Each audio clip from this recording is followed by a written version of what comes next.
ఇక ఏపీలో ఖాళీ అయిన 3 రాజ్యసభ స్థానాలకు షెడ్యూల్ విడుదలైంది. డిసెంబర్ 3 నుంచి 10 వరకు నామినేషన్లను స్వీకరిస్తారు. 20న పోలింగ్ జరుగుతుంది.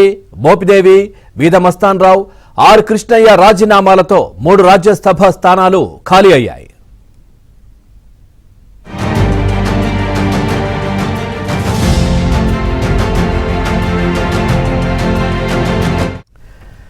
చూస్తున్నాం. ఏపీలో ఖాళీ అయిన 3 రాజ్యసభ స్థానాలకు షెడ్యూల్ విడుదలైంది. డిసెంబర్ 3 నుంచి 10 వరకు నామినేషన్లను స్వీకరిస్తారు. 20న పోలింగ్ జరుగుతుంది. ఓవరాల్ గా ఈ అంశానికి సంబంధించి మరింత సమాచారాన్ని మా ఢిల్లీ బ్యూరో చీఫ్ కృష్ణ అందిస్తారు. కృష్ణ, పూర్తి డీటెయిల్స్ ఏంటి వీటికి సంబంధించి? పవన్, మొత్తం 4 రాష్ట్రాల్లో ఖాళీ అయినటువంటి 6 రాజ్యసభ స్థానాలకు గాను ఉప ఎన్నికలకు సంబంధించినటువంటి షెడ్యూల్ ను ఈ రోజు కేంద్ర ఎన్నికల కమిషన్ విడుదల చేసింది. దీనికి సంబంధించి ఏపీలో 3, ఒడిశా, పశ్చిమ బెంగాల్, హర్యానా నుంచి ఒక్కో స్థానం రాజ్యసభ స్థానం ఖాళీ అయింది.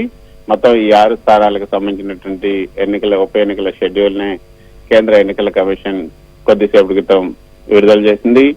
ఏపీలో వైఎస్ఆర్సీపీ ఎంపీలుగా ఉన్నటువంటి మోపిదేవి వెంకటరమణ, బేదా మస్తాన్ రావు, ఆర్ కృష్ణయ్య ఈ ముగ్గురు కూడా రాజీనామాలు చేయడంతో 3 రాజ్యసభ స్థానాలు ఖాళీ అయ్యాయి.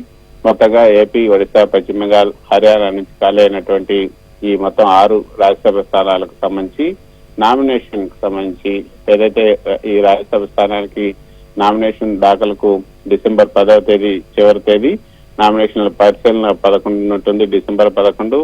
నామినేషన్ల ఉపసంహరణ గడువు డిసెంబర్ 13గా నిర్ణయించారు.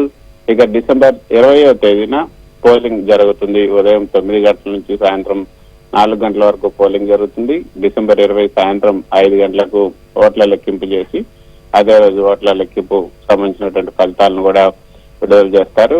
అయితే ఒకవేళ పోటీ కనుక అనివార్యమైతే ఆ యొక్క ఎన్నిక ఉంటుంది, లేకపోతే ఏకగ్రీవంగా ఎన్నికైనట్లుగా ప్రకటించే అవకాశం ఉంది. ఏపీలో ప్రస్తుతం ఉన్నటువంటి బలాబలాలను బట్టి చూస్తుంటే తెలుగుదేశం పార్టీకి సంబంధించినటువంటి ఎంపీలే గెలిచే అవకాశం ఉంది. కాబట్టి ఇక ఏకగ్రీవంగానే అక్కడ ఎన్నికలు జరిగే అవకాశం ఉంది. డిసెంబర్ 20 తేదీని దీనికి సంబంధించినటువంటి ఒక ప్రకటన వెలువడుతుంది. వాళ్ళకి సంబంధించినటువంటి ప్రకటన డిసెంబర్ 20 తేదీన పోలింగ్. డిసెంబర్ 11వ తేదీ నుంచి కూడా నామినేషన్ల ప్రక్రియ ఏదైతే ఈ యొక్క నోటిఫికేషన్ జారీ చేసిన దగ్గర నుంచి జరుగుతుంది. ఈ మొత్తం 4 రాష్ట్రాల్లో 6 రాజ్యసభ ఉప ఎన్నికలకు డిసెంబర్ 3వ తేదీన నోటిఫికేషన్ వెలువడనుంది. Right, thank you Krishna, thanks for the updates.